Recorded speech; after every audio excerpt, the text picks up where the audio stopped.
Hello and welcome back to my channel. बात करेंगे इस वीडियो में टाटा केमिकल्स लिमिटेड को लेकर के। भाई क्या स्टॉक भागा है ना पिछले 5 दिनों में। अगर इस स्टॉक का अगर 5 दिन का ही चार्ट देखो तो लगभग लगभग 38% तक रिटर्न इस स्टॉक ने दिए हैं। कहाँ एक टाइम पे 1,000 रुपए चल रहा था, 1,950 रुपए पे लगा था स्टॉक में। एक्चुअली में एक एक रेंज में ट्रेड कर रहा था लगभग बहुत लंबे समय से। कोई खास रिटर्न तो इस स्टॉक ने दिए नहीं थे, लेकिन पिछले 5 दिनों में जो भी अभी तक जो पिछले एक आध साल से जो फंसे पड़े थे सबको एकदम से ब्लॉकबस्टर की तरफ स्टॉक लेकर के चला गया है। तो चलिए टाटा केमिकल्स को देखते हैं, इसके थोड़े से इसकी न्यूज सेक्शन में चलते हैं और देखते हैं कि क्या न्यूज निकल के आ रही है।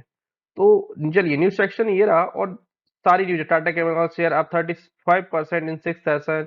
ये is the key reason. Tata stocks zoom 34%, 3 days 3 दिन में 34% उड़ गया। Why Tata chemical stock gain 24% 2 days. कुछ इसी प्रकार के लगातार आर्टिकल्स देखने को हम लोगों को मिल रहे हैं। सीएनबीसी पर एक बढ़िया सा आर्टिकल मुझे लगा और इसमें कुछ अच्छी चीजें देखने को मिली हैं। Why is that so? Tata's ownership Tata Chemicals amount to nearly 80% of the company overall market capitalization, while the other three companies that figure lies between 16% 20% according to the Spark Capital. Spark Capital कुछ नहीं दी है कि Tata chemicals पर under perform इस first 2 months. Actually 2 month से नहीं, एक होने को तो एक साल होने को आ गया, कोई खास रिटर्न स्टॉक नहीं दिए। Declining 7% 9% respectively, while the spark capital और अगर रिजल्ट देखो तो इतने कोई खराब रिजल्ट स्टॉक के देखने को नहीं मिल रहे थे। How man case the state assign the valuation between 10 lakh crore to 11 lakh crore. Tata sons का क्या हुआ, आईपीओ होने वाला है और इसकी वैल्यूएशन के बारे में अभी बहुत सारी बातें चल रही हैं और इस कंपनी का कोर बिजनेस उस चीज से रिलेटेड देखने को मिलता है। तो ऐसा लग रहा है कि Tata chemical should that investment be liquidated at the और पोस्ट द आईपीओ। मतलब अभी से ही लिक्विडिटी टाटा केमिकल्स वगैरह में आने शुरू हो गई है और पोस्ट आईपीओ और अच्छी लिक्विडिटी इस स्टॉक में आती हुई देखने को मिल सकती है। तो स्टॉक पहले से ही इन चीजों को फैक्टर इन करने लगा है। वहीं अगर इस कंपनी के कंपेयर करें इसके पीयर्स से तो एसआरएफ और Gujarat fluorochemicals are trading at higher valuation compare to Tata chemicals. मतलब इन दो कंपनियों की एसआरएफ और गुजरात फ्लोरोकेमिकल्स को देखोगे तो इनकी वैल्यूएशन ज्यादा अच्छी है कंपैरेटिवली। अगर देखोगे तो टाटा केमिकल्स सबके रिजल्ट टाटा केमिकल्स के अच्छे देखने को लगातार मिल रहे हैं और यही कारण था कि स्टॉक एकदम से बहुत बढ़िया तरीके से भागा है।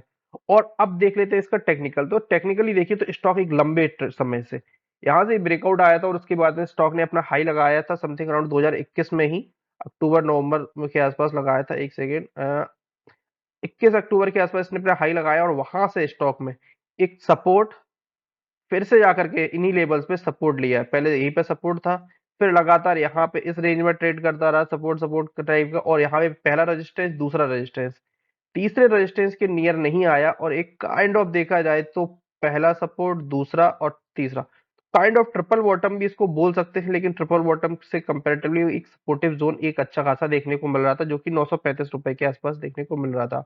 और इतने अच्छे लगातार वॉल्यूम वगैरह उतने अच्छे देखने को नहीं मिल रहे थे एक लंबे समय से। देखने को अगर देखा जाए तो लंबे समय से कोई खास वॉल्यूम तो इस स्टॉक में थे ही नहीं। आरएसआई देखोगे तो या डेफिनेटली डेली टाइम फ्रेम में एक ओवरबॉट जोन में जरूर जा चुकी है, बिल्कुल। अब इस स्टॉक को थोड़ा सा हम लोग अगर वीकली चार्ट पे देखें, क्योंकि वीकली क्लोजिंग भी हो चुकी है। आज शिवरात्रि है तो शिवरात्रि की आप सभी को हार्दिक शुभकामनाएं। तो शिवरात्रि के आज दिन ट्रेडिंग हुई और एक सिंगल कैंडल ने ही पूरे पूरे खेल को चेंज कर दिया है। यहाँ पर देखोगे इतने अच्छे वॉल्यूम वगैरह काफी अच्छे देखने को मिल रहे हैं। एक सिंगल मतलब देखा जाए तो 4 दिन में ही स्टॉक 35% के अराउंड बढ़ गया है। अगर पिछले वीक को भी देखोगे तो यहाँ पर भी 933 का लो लगाकर ये क्लोजिंग 973 की देखने को मिली थी। तो 2 वीक में स्टॉक देखा जाए तो लगभग लगभग 37% तक स्टॉक में सर्च देखने को मिला है। अब देखिए क्लोजिंग तो अच्छी देखने को मिल रही है। अब एक सब रेजिस्टेंस से देखोगे तो यहाँ पर इतनी स्ट्रॉन्ग क्लोजिंग तो नहीं है कि अगर देखने को मिलती 1350 रुपए के ऊपर देखने को मिलती तो और अच्छी क्लोजिंग बोल सकते थे। लेकिन अगर आप इस टाइम फ्रेम का अगर रेजिस्टेंस देखोगे तो समथिंग अराउंड ये एक लेवल देखने को मिल रहा है जो कि 1182 रुपए की 1180 रुपए के आसपास देखने को मिल रहा है। तो एक बार हो सकता है कि स्टॉक इन लेवलों को टच करने के लिए आए। तो ये एक अच्छे खासे सपोर्टिव जोन हम लोगों को देखने को मिल सकते हैं। बाकी आप लोग बताइए कि क्या इस स्टॉक में आप लोगों का एक्युमुलेशन है और किन लेवलों पर है। स्टॉक के लिए बेसिकली सपोर्ट जोन तो यही रहते थे, अब जाकर के मुझे लग रहा है कि सपोर्टिव जोन ट्रेंड चेंज होने वाले हैं और 1150 रुपए के आसपास के एक अच्छे खासे जोन बन सकते हैं। अगर आप निचले लेवल पर ऐड किए हुए से 950 हजार रुपए के आसपास, तो एक छोटी सी प्रॉफिट बुकिंग यहाँ पर तो बनती है। इतना अच्छा रिटर्न इस एक वीक में दे दिया है, तो एक प्रॉफिट बुकिंग तो इन लेवलों पर बनती है। बाकी अगर स्टॉक वापस से अगर 1150 रुपए के आसपास आए, तो एक एक्यूमुलेशन जोन फिर से हम लोगों को देखने को मिलेगा, क्योंकि यहाँ पर देखोगे तो एक रेजिस्टेंस था अगेन रेजिस्टेंस, तो एक यहाँ पर ब्रेकआउट आया है।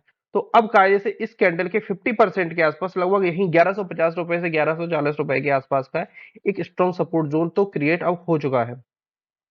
आप लोग बताइए, आप लोगों का क्या व्यू है टाटा केमिकल्स को लेकर के, कमेंट बॉक्स में जरूर बताइएगा।